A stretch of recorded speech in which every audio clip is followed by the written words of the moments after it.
Hello AP Calculus. This is going to be a video lesson on topic 6.10. We are going to be integrating functions using long division. On Monday, we will look at integrating functions completing the square. So just today will be long division. Now, how do we know when we're going to need long division? Well, anytime your numerator's degree is either greater than or equal to its denominator's degree, you should do long division first. So in the example here, we have a long division example. Now we did this in class, so hopefully I don't need to run through this. So let's dive into our integration examples. Now I'd like to start with part B. It's probably the easiest one. If we were in class, we would start with part A and then I'd have you try part B on your own. But since I'm having to make a video, let's do part B first because it's the easiest one. So I'm looking for the integral of this quotient of polynomials. I notice the degree of the numerator is bigger than the degree of the denominator, so I start with long division.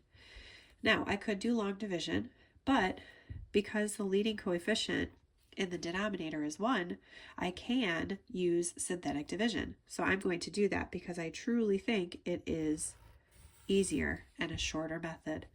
So I'm going to take my leading coefficients in the numerator, 1, 3, negative 1, negative 3.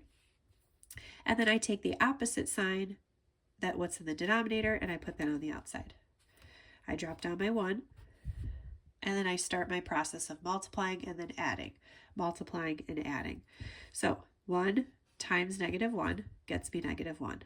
Now add 3 plus negative 1 is 2. Multiply again. 2 times negative 1 is negative 2. Add, we get negative 3. Multiply again, we get positive 3. Add, we get 0. That's why this question is easy, because it doesn't have a remainder.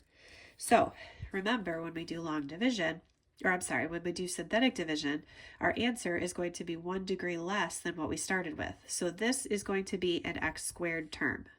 So I'm going to write my answer over here. So when I did the long division, I can now rewrite it. And I could say based on my division, my result is 1x squared plus 2x minus 3 with respect to x. So because I don't have a remainder, this is actually a really easy polynomial to integrate. There's no fraction, right? If we had a remainder, we would have this ugly fraction that we would also have to integrate. But when there's no remainder, yay, there's no fraction. So we could just simply integrate each piece individually, which means we use the properties of integrals. So if we integrate the x squared, we get 1/3 x cubed. If we integrate the 2x, we're going to add an exponent, and then I would divide by that exponent. But since there's already a 2, my 2's are going to cancel, so that's just x squared.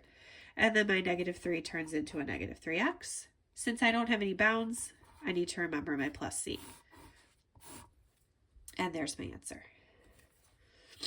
All right, let's go back to part A. So this one, even though there's a 1 as a coefficient here, because it's squared, we can't use synthetic division. So not only do you have to have a 1, but you also cannot have a power if you're going to use synthetic division. So for this one, we're forced to use long division. So I'm going to go ahead and set that up. Now, normally, because I'm missing a squared term here, oops, I accidentally wrote that as squared. I was thinking about talking about it, and then I ended up writing squared. You'll notice we go from cubed to just a regular x. Usually in Algebra 2, our teachers are drilling into our head, put a placeholder, put a 0x squared in there. But in this case, it's okay that we don't need it, and I think you'll see why as we start going through the problem, because this one is missing an x, and they end up kind of lining up perfectly. Okay, so when we do long division, we're going to divide just the first 2 terms. So x squared times what will get me 3x cubed, and hopefully you got that that is 3x. Now we're going to multiply 3x times x squared. Let me erase my lines there. And that gets me 3x cubed. 3x times 4 gets me 12x. Draw our line and subtract both terms. I usually put my subtraction kind of on a diagonal so it stands out. My 3x cubes cancel, as they should. 2 minus 12 is a negative 10x, and then we can bring down the 5. Now, look carefully. We cannot do negative 10x divided by x squared. It would yield a negative exponent. So we are done with the long division. This is our answer, and this is our remainder. So let's go ahead and write our new integral now that I've done the division. So all of this divided and became 3x for my answer, dx. But then we're going to do a separate integral for the remainder. So we're going to say plus the integral of my remainder over what we initially divided by. And now we have to integrate each separately. Now, the first one, hopefully you agree with me, is easy. This one's not so easy, although we did see an example just like it on our U substitution for problem practice worksheet. So reference that if that helps. So integrating this one is easy. We add an exponent, divide by that exponent. So we end up with 3 halves x squared. Now, I would put a plus c, but we talked about that in class 2. I'm going to put it at the end since we've got multiple integrals here. Okay, now this cannot be integrated as is. What we talked about in class is we can split it and put the negative 10 with the x squared plus 4 in its own integral. I'm going to open brackets here just to show that we're kind of keeping all of this stuff together. So there's the first part, the 10x over the denominator, plus then a separate integral of the 5 over the denominator. And now we have to treat both of these integrals a little bit differently, okay? Notice they both have the same denominator. And when I see this denominator, my brain automatically thinks arctangent. However, arctangent only works when you have a constant on top. If you have an x on top, arctangent will not work. So this one is arctangent. I'm going to say let u squared be the x squared. That means u equals x, and good news, the derivative is 1, so I don't have to worry about any extra pieces. And then the 4 is my a, or sorry, the a squared is my 4, and then a is 2. So I'm going to go ahead and use the arctangent. I'm going to put that 5 in front. For now, let's just let that sit, and let's figure out how to integrate this piece. So I'm going to keep my work separate here. So to integrate this piece, we can't use arctangent because of the x in the numerator. Okay, so we have to be a little creative, maybe try something different. So let's just try basic u substitution. Let's make the denominator equal to u. The derivative of u is 2x. And we don't quite have a 2x. In fact, I'm probably going to take that negative 5 and move it out front, just like I'm going to do with the 5 over there. So I can move this 2 over as well. And so I'll have a 1/2 out front, but I'll also have the negative 10 out front. And if you want, you can turn that into a negative 5 right away. So this is my u substitution side work for this integral here. So here we go. I'm running out of room a little bit. I'm going to start writing a little smaller. Okay, so for the first part, I have 3 halves x squared. Great. Now, I'm going to rewrite this in u form, but keep in mind, I'm going to take the negative 10 out, and I also should have a 1/2 out front. So I'm going to write it like that. Some of you might be comfortable putting that as a negative 5 right away. And then we've got the integral of 1 over u du. Plus, I'm going to take this 5 out, and then I've got the integral of 1 over u squared plus a squared du. And I've got my brackets around all of that. Okay, now I can finally integrate everything inside the brackets. And this is my last line.